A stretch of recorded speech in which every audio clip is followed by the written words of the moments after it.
Voilà, donc la traditionnelle diapositive sur des liens d'intérêt qui ne sont pas forcément directement rattachés à l'usage des antibiotiques face au carbapénème, mais comme toutes ces firmes font des antibiotiques, il paraît logique d'exprimer le fait que de temps à autre, il m'arrive de travailler avec eux et que vous puissiez en tirer toutes les informations qui vous sembleront utiles quant au côté neutre ou non de mon intervention. Alors on va parler effectivement d'entérobactéries et d'entérobactéries concernées par les carbapénémases. Première chose, même si les carbapénémases ne se cantonnent pas aux seules entérobactéries, on ne parlera pas ici de tout ce que sont les non-fermentants, les pseudomonas, les acinétobactères, mais même au sein des entérobactéries, il y a plusieurs sortes de carbapénémases qui complexifient déjà la compréhension, dans la mesure où, en fonction du type d'enzyme, la résistance aux antibiotiques, de façon naturelle, induite par ces enzymes, est déjà différente. Vous avez des carbapénémases de type pénicillinase, c'est les KPC qui nous viennent en particulier de Grèce, qui gardent une sensibilité aux inhibiteurs de bêta-lactamine, aux inhibiteurs de bêta-lactamase qui peuvent leur restaurer une efficacité. Vous avez les métalloenzymes avec les VIM et les NDM qui sont vraiment résistants à toutes les bêta-lactamines, à l'exception possiblement de la stréoname, et les oxygénases qui sont aujourd'hui celles qu'on observe le plus en France, qui présentent un niveau de résistance intéressant avec un trou, je dirais, pour elles, vis-à-vis des céphalosporines de 3e et 4e génération, qui pourraient être utilisées à condition qu'il n'y ait pas une BLSE associée. Et malheureusement, dans ce qu'on observe au quotidien, c'est souvent le cas. Alors, quand on regarde un petit peu ce qu'il en est aujourd'hui de ces carbapénémases et des raisons qu'on a d'en parler et de mettre en place un certain nombre de mesures pour les arrêter, on voit ici sur une carte européenne une évolution sur ces dernières années, que certains pays au niveau européen, la Grèce en particulier, mais aujourd'hui aussi l'Italie, sont très touchés par ces Klebsiella pneumoniae exprimant une carbapénémase, plutôt de type KPC, et que la France, par contre, reste relativement épargnée, ce qui, j'y reviendrai, nous amène à mettre en place des mesures relativement majeures qui doivent empêcher l'implantation, autant que faire se peut, de ces bactéries sur notre territoire.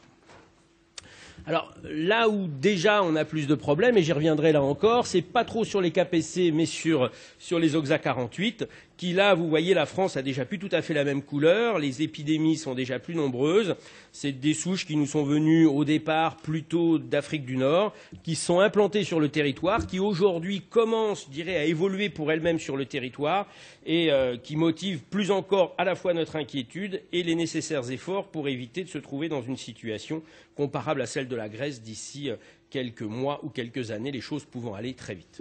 Si on regarde un peu ce qui se passe en France, il y a un suivi tout à fait attentif de ces épidémies à EPC au niveau national, réalisé par le Raisin et coordonné par l'Institut national de veille sanitaire. Vous voyez qu'au cours de ces derniers mois et de ces dernières années, le nombre de foyers recensés n'a cessé de croître, pour être en 2013, lors de la publication du rapport qui était au 3e trimestre, déjà de 231 recensés pour ces 9 premiers mois, versus 236 pour toute l'année précédente, 113 pour la précédente, 28, etc. Donc une dynamique qui ne semble pas en voie de s'épuiser. Quand on regarde un peu ce que c'est que ces EPC en France, d'abord et avant tout, c'est Klebsiella pneumoniae, même si d'autres espèces commencent à être touchées, en particulier Escherichia coli, Enterobacter. Et puis, quand on regarde un petit peu quel est l'enzyme, ce que je vous ai dit sur le territoire national, d'abord et avant tout, l'enzyme, c'est OXA48, qui représente l'immense majorité, 70% des souches exprimées lors de ces épidémies sont des souches d'OXA48. Alors, si on regarde d'une autre façon un petit peu les foyers épidémiques en France, pour les derniers foyers épidémiques, vous voyez qu'on a des points qui commencent à devenir des points d'importance, qui ont pu toucher Nice, qui ont pu toucher Nancy, qui ont pu toucher Nantes, qui aujourd'hui touchent de façon importante le CH de Troyes. Donc des épidémies qui aujourd'hui, pour certaines, sont en voie d'être maîtrisées, pour d'autres ne le sont pas encore. Donc je dirais un certain nombre de signaux d'alarme qui s'allument sur le territoire. Et puis, ce qui est un petit peu inquiétant quand on regarde le détail, c'est qu'au départ, effectivement, ces EPC, c'était ces EPC venus d'ailleurs, c'était ces bactéries qui nous venaient, j'ai dit, d'Afrique du Nord pour l'Oxa, de la Grèce pour le KPC, de l'Inde pour NDM par exemple. Mais aujourd'hui, on observe en particulier sur l'évolution de l'épidémie qu'un certain nombre de souches, on ne trouve plus de lien direct avec l'étranger, démontrant que cette souche est passée d'un patient à l'autre, qui lui-même a pu sortir de l'hôpital, y revenir. La souche, l'origine reste sans doute un contact avec l'étranger, mais on sent que les souches commencent à s'implanter en France. Et vous voyez que pour l'année 2013, on avait quand même 282 épisodes sans lien rapporté avec un pays étranger. Et parmi ceux-ci, l'immense domination d'Oxa 48 qui représentait 223 épisodes à lui seul. Donc vraiment l'impression que cette souche particulière commence à s'implanter sur le territoire et nécessite une attention toute spécifique. Autre point important qui justifie là encore les inquiétudes et les mesures qu'on va mettre en place, c'est qu'à la différence de l'émergence précédente contre laquelle on s'est battu, qui était l'entérocoque résistant aux glycopeptides, pour lequel les résultats observés aujourd'hui sont somme toute assez intéressants, on a l'impression qu'effectivement on est arrivé à empêcher l'implantation de l'ERG et sa diffusion au niveau national. Pour le PC, d'une part, avec Oxa 48, on est plus inquiet sur notre capacité à empêcher cette implantation. Et d'autre part, à la différence de ce qui se passait pour le RG, vous voyez que pour les EPC, et pour Klebsiella pneumoniae, Oxa 48 en particulier, qui est prédominant, les souches, je dirais, cliniques, les souches responsables d'infection, sont beaucoup plus importantes. On était dans les 10% avec l'entérocoque. Là, on est plutôt à 30-40% de souches identifiées de situations cliniques, pas toutes graves, mais en tout cas de situations cliniques d'infection, dont 10 à 15% sont des infections graves. Alors, est-ce que c'est embêtant pour autant d'être infecté par une EPC? Ben oui, clairement, un certain nombre d'études, j'en ai présenté une là, démontrent, c'est VIM, c'est pas Oxa 48, que le fait d'être touché par une bactérie exprimant VIM et en plus avec des CMI élevés pour l'imipenem, eh ben, est lié de façon tout à fait significative à une évolution plus défavorable et à une mortalité plus importante. Donc ces EPC participent à, vous savez, ce qu'on observe aujourd'hui, c'est-à-dire cette implantation sur le territoire européen de situations cliniques au-delà de toute ressource antibiotique et de patients qui meurent, entre guillemets, chaque année d'infections bactériennes qu'on n'est plus en mesure de traiter, en tout cas avec les traitements classiques. Et on avance sans que personne ne sache exactement quelle est la véracité de ce chiffre, qu'environ 25 000 personnes mourraient chaque année en Europe des conséquences d'une BMR qu'on n'a pas pu traiter. Un chiffre qui traîne déjà depuis plusieurs années, qui à lui seul était un peu sujet à caution, mais vous avez peut-être vu qu'est sorti récemment un chiffre relativement comparable au niveau des États-Unis sur une étude différente qui met elle aussi en évidence, dans une situation relativement similaire, 23 000 décès associés, là encore, possiblement chaque année sur le territoire nord-américain à l'existence de souches hors de toute ressource thérapeutique en ce qui concerne nos antibiothérapies classiques. Les EPC participent aujourd'hui de cette évolution et si on n'y prend pas garde, ils prendront bien sûr une part de plus en plus importante. Alors quand on s'intéresse à ces EPC, il semble logique de pouvoir les identifier au plus vite, à la fois dans l'intérêt du patient, pour mettre en route une antibiothérapie qui sera la plus efficace possible, et puis d'autre part, en termes de mesures d'hygiène, pour éviter la propagation, l'implantation durable de la souche dans un foyer épidémique. Alors, on dispose aujourd'hui d'un certain nombre de méthodes, avec la méthode PCR en particulier, qui permet une identification tout à fait certaine à la fois de l'enzyme et de la nature de l'enzyme, mais qui prend un petit peu de temps. Et donc aujourd'hui, avait été développé par Nordman et Poirel un test qui est un test assez simple, colorimétrique, le Carba-NP test, qui permet très rapidement, en moins de 2 heures, en mettant en présence la souche qui a commencé à être cultivée avec un réactif, si il y a une carbapénémase, l'imipenem qui est compris entre guillemets dans le deuxième tube va être hydrolysé et par suite il va y avoir un changement de couleur. S'il n'y a pas de carbapénémase, les 2 tubes vont rester de couleur comparable et on peut comme ça de façon très rapide, très peu coûteuse et avec une grande efficacité, identifier les situations les plus à risque, tout en sachant qu'il y a des cas particuliers. On peut se trouver avec, je ne sais pas moi, un sténotrophomonas qui va avoir une carbapénémase naturelle, qui va faire virer le tube, qui n'est pas une EPC pour autant, mais ça reste des situations un petit peu marginales. L'utilisation de ce test en première intention permet déjà un screening et d'orienter la prise en charge de vos patients et de l'entourer d'un certain nombre de mesures de précaution qui évitent de se réveiller trop tard et d'avoir déjà 2, 5, 10, 15, 20 cas secondaires difficiles à gérer. Et puis après, il y a une nécessité d'identification, je dirais, par des méthodes microbiologiques beaucoup plus classiques, mais qui sont à la fois plus coûteuses et qui prennent plus de temps, mais qui ne doivent bien sûr pas être remises en question. Alors, quand on identifie une PC, conduite à tenir, la conduite à tenir, elle va être double, traiter le patient et protéger l'environnement. Pour la protection de l'environnement, en 2013 est sorti un texte du Haut Conseil de la santé publique qui a été rédigé par sa commission sécurité du patient, qui a été un petit peu une mise à jour d'un certain nombre de recommandations préexistantes pour l'entérocoque, pour les EPC, pour essayer de faire un texte unique pour faciliter quelque part la lecture et l'appropriation par les différents acteurs de terrain de ces recommandations. Et donc est sorti ce texte appelé « Recommandations pour la prévention de la transmission croisée des bactéries hautement résistantes aux antibiotiques émergentes » qui est tout à fait accessible sur le site du Haut Conseil en particulier. Dans cette recommandation, on a vraiment ciblé sur les émergences, et parmi ces émergences,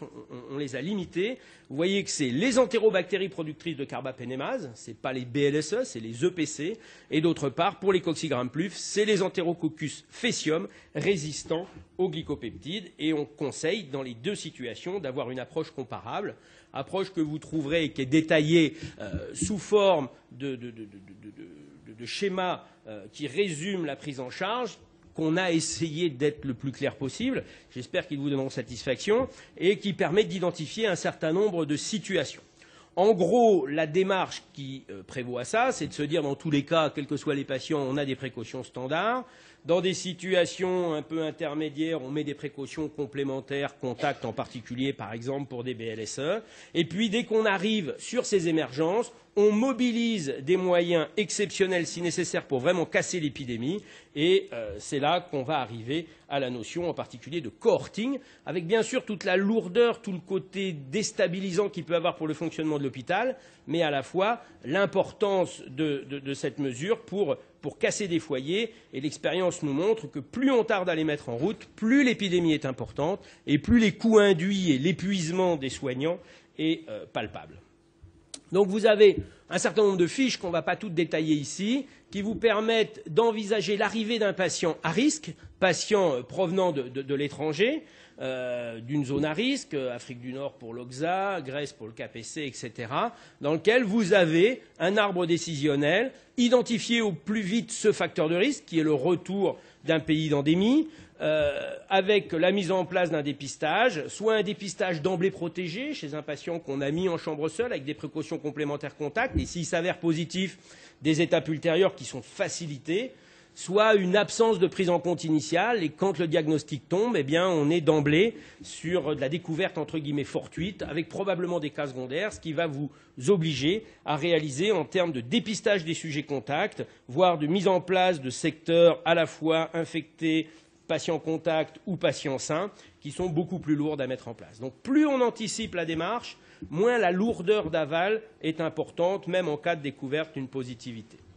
Découverte fortuite d'une BHRE, avec l'implantation des OXA 48, c'est quelque chose qu'on va observer de plus en plus souvent. Qu'est-ce qu'il faut faire? Soit on avait là encore un patient qu'on a pu prendre en charge d'emblée en chambre individuelle, en précaution complémentaire contact, et on va décliner un certain nombre de recommandations en termes de dépistage des autres patients pour voir si on est face à un foyer épidémique et à ce moment-là franchir le pas de se mettre dans une situation de mise en place d'un secteur dédié. Soit à l'inverse, on est dans une situation qui n'est pas encore dépassée et on va pouvoir restreindre un certain nombre de ces mesures pour maintenir un niveau de sécurité suffisant pour les patients, tout en essayant de déstabiliser le moins possible le fonctionnement de l'unité. Et puis vous avez une fiche qui est clairement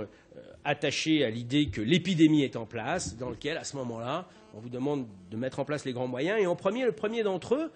tout à chacun devrait être parfaitement informé de la chose, mais je ne suis pas sûr que ce soit complètement certain, c'est activer le plan local de maîtrise d'une épidémie. Tout établissement doit avoir un plan local de maîtrise d'une épidémie, à la fois sur le papier, mais aussi dans la réalité mobilisable. Et on l'observe, nous, quand on suit un certain nombre d'épidémies, le passage du papier à la réalité, compte tenu des coûts induits et des résistances qui peuvent s'observer, on le comprend aujourd'hui dans l'univers un peu contraint budgétaire qu'est le nôtre, font des fois qu'il y a un gros retard du passage de ce qu'on avait imaginé à ce qu'on va vraiment mettre en place pour maîtriser l'épidémie. Mais je vous le redis vraiment par expérience, plus on tarde, plus on paye cher. Alors je rappelle juste enfin que pour EPC était sortie une circulaire, qui est une circulaire du 6 décembre 2010, qui est toujours valable, et surtout, c'est la première fois, et c'est important, et c'est pour ça que je l'ai gardé, que parmi les recommandations qui figuraient dans cette circulaire, c'est la première fois qu'au-delà des mesures d'hygiène et d'isolement habituellement préconisées autour de ce type d'émergence, il était bien précisé que la prise en charge de la dimension bon usage, juste usage des antibiotiques était un impératif et qu'en particulier,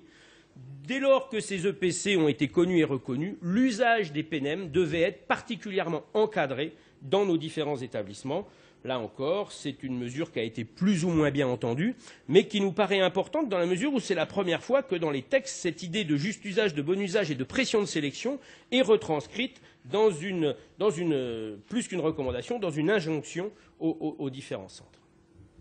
Alors les options thérapeutiques, après. Les options thérapeutiques pour le patient qui, malgré tout, présente une infection à EPC. Première chose, on ne va pas traiter les patients colonisés, on est bien d'accord. Un patient qui présente une infection peu grave, on va vraiment se poser la question de l'intérêt de rajouter une pression de sélection par un traitement antibiotique. Mais il y a un certain nombre de situations critiques dans lesquelles il est évident qu'on ne peut pas se permettre d'attendre et qu'il faut pouvoir proposer un traitement antibiotique ou autre, mais en tout cas sur le plan antibiotique, de quoi on dispose. Déjà, au départ, on dispose, même sur l'antibiogramme, de pas grand-chose. La tigecycline, la colistine, les aminosides, les carbapénem, la phosphomycine, dont on dira un mot aussi. La rifampicine, qui est discutée en association, mais on n'a pas d'études cliniques aujourd'hui qui démontrent l'intérêt de la rifampicine dans la prise en charge des EPC, mais c'est sans doute une piste à approfondir. Et puis surtout, l'idée, on va y revenir, que si on met en route un traitement chez ces patients, compte tenu de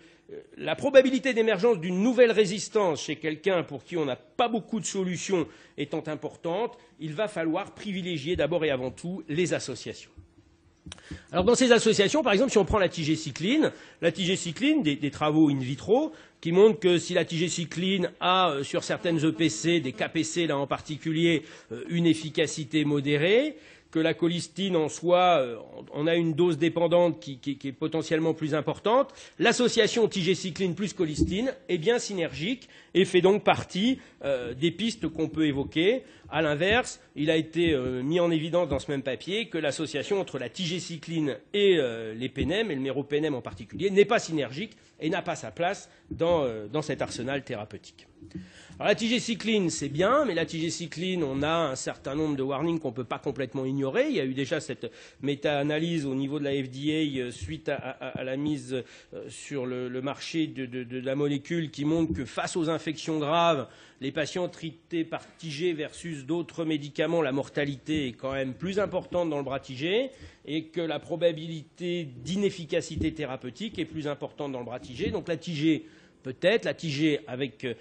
prudence et la tigée, en tout cas, certainement pas tout seul. Surtout que, là aussi, vis-à-vis de la tigecycline, on a démontré la possibilité de voir apparaître des résistances chez des EPC soumis à la tigecycline. Donc, double intérêt, à la fois pour protéger la molécule et à la fois parce que la puissance intrinsèque de la molécule dans ces situations particulières, et en particulier dans les infections graves, est potentiellement insuffisante. Il est nécessaire, si on l'utilise, de l'utiliser en association et peut-être de le réserver plutôt en alternative qu'en traitement de première intention.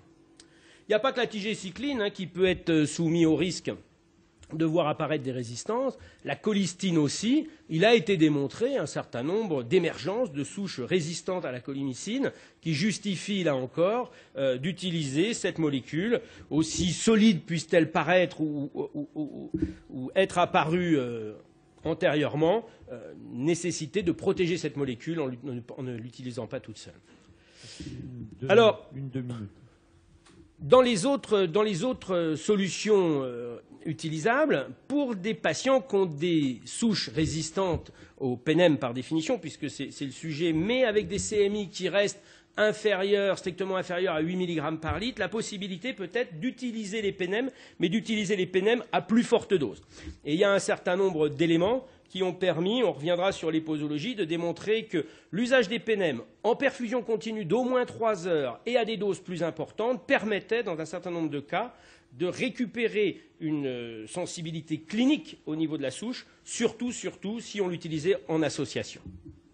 Alors il y a un certain nombre de papiers sur lesquels je vais aller plus vite qui étudient un petit peu ces associations entre les PNM et d'autres molécules, avec en particulier une synergie évidente entre PNM et aminosides.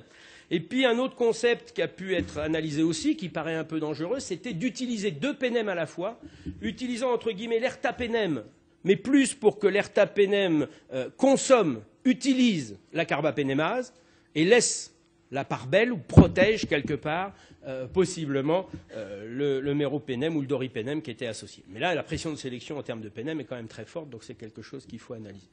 La phosphomycine, enfin, est une molécule qu'on peut aussi utiliser. Et là, vous avez des résultats cliniques, d'une part, qui montrent l'efficacité de cette molécule utilisée en association avec la colimycine, avec la gentamicine, voire avec une association bêta-lactamine inhibiteur. Et de la même façon, des travaux in vitro qui montrent que cette molécule peut être efficace en association, même sur des souches qui ont des CMI importantes par rapport au PNM ou en association avec la colistine, la nétilmycine ou la tigécycline. Donc au total, quand on prend un certain nombre d'études, l'avis des études, c'est que très clairement, un des facteurs d'évolution positive ou à l'inverse d'évolution péjorative, c'est la monothérapie, la bithérapie étant un facteur associé à une meilleure survie des patients touchés par des infections à EPC que la monothérapie. Alors vous avez ici que j'ai extrait de la synthèse qu'a fait Tristan Ferry, qu'il a publié dans la lettre de l'infectiologue cet été, qui est une synthèse vraiment très très complète de l'ensemble des données sur l'usage des molécules face au carbapénémase, où vous avez à la fois associations possibles, synergie, antagonisme, quelles sont les associations possibles, et tout ça, et ce sera ma dernière diapo, je m'arrêterai là-dessus, pour faire une proposition, des propositions thérapeutiques. Alors il y a une erreur sur la première ligne. Pour des souches dont la CMI au méropénem reste strictement inférieure et non pas supérieure à 8 mg par litre, l'usage du méropénem en première intention, à condition qu'il soit utilisé en perfusion prolongée et à forte posologie et en association avec la phosphomycine, semble pouvoir être une proposition à faire,